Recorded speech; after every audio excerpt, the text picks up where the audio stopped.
La globalité de la bande sonore a été pensée en plusieurs catégories et en plusieurs stades.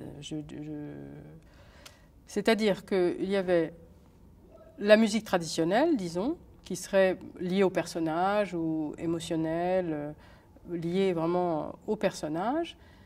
Ensuite, il y avait toute cette dimension de sound design, soit pour les flashbacks, soit pour les rêves, qui est là une musique complètement onirique, décalée.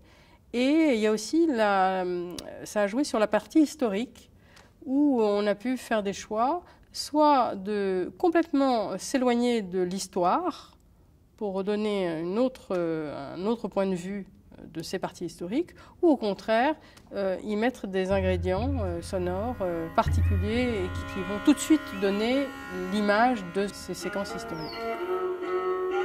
Nous avons choisi plutôt le rebec, qui est une sorte d'instrument à cordes frottées de l'époque médiévale, et qui, lui, par sa puissance de timbre immédiatement repérable, nous permet de basculer dans cette temporalité historique immédiatement, et du coup a une grande efficacité. Pour les Cathares, le chemin de la libération passe par un profond travail de purification. La proposition d'utiliser l'électroacoustique pour certaines séquences et de penser les compositions vraiment de musique électroacoustique permettait de créer un univers, disons, nouveau et peu entendu. L'homme sort de l'animalité par l'acquisition de l'âme individuelle, par la capacité de devenir conscient et par ce sentiment d'être responsable. Déjà, d'une part, cette musique-là est assez peu utilisée pour le cinéma, et donc le choix a été fait parce qu'on avait des séquences soit de rêves tellement extraordinaires comme peuvent l'être les rêves, qu'on avait vraiment besoin d'un univers sonore extrêmement particulier et inédit pour vraiment sortir la puissance de ces séquences, et aussi sur les flashbacks.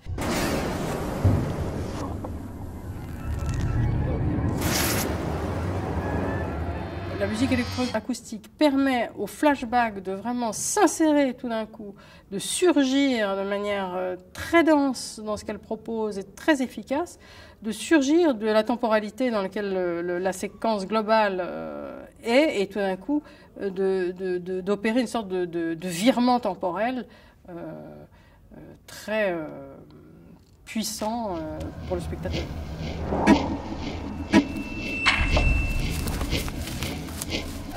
La musique électroacoustique, c'est une manière de composer de la musique à partir d'une banque de sons que le compositeur fabrique lui-même.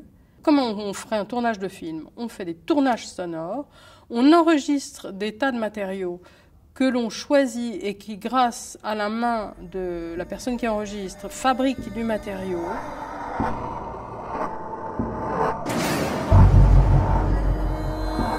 En se focalisant sur les qualités de ces matériaux, les qualités de frottement, les qualités sifflantes, tout un environnement sonore sur lequel la plupart du temps on ne se focalise pas, alors que là, tout l'intérêt est de se plonger dans le son. Et ensuite, à partir de là, de cette banque de sons, les sons vont être utilisés grâce à l'ordinateur, et on va pouvoir composer une musique, organiser tous ces sons pour créer vraiment des univers particuliers.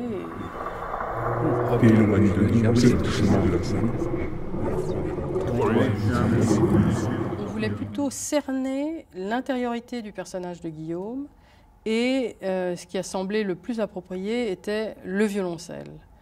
Le violoncelle, par sa possibilité, aussi bien dans les graves que dans les aigus, dans le médium, cette espèce de grande chaleur qui dégage, d'intériorité et en même temps de possibilité d'éclat.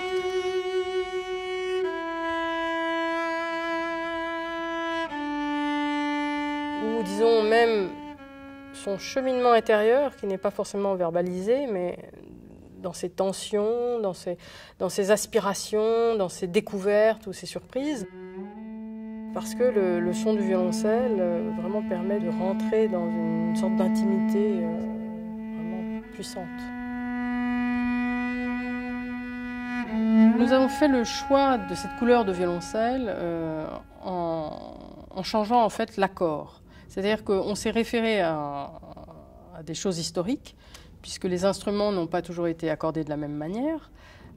Et donc là, on s'est dit que ça avait du sens pour le personnage qui est dans des temporalités différentes, de pouvoir se connecter à une autre vibration qui était celle plus ancienne, comme celle du rebec, mais d'avoir un violoncelle du coup beaucoup plus tranquille, posé, avec une onde vibratoire plus longue, plus douce.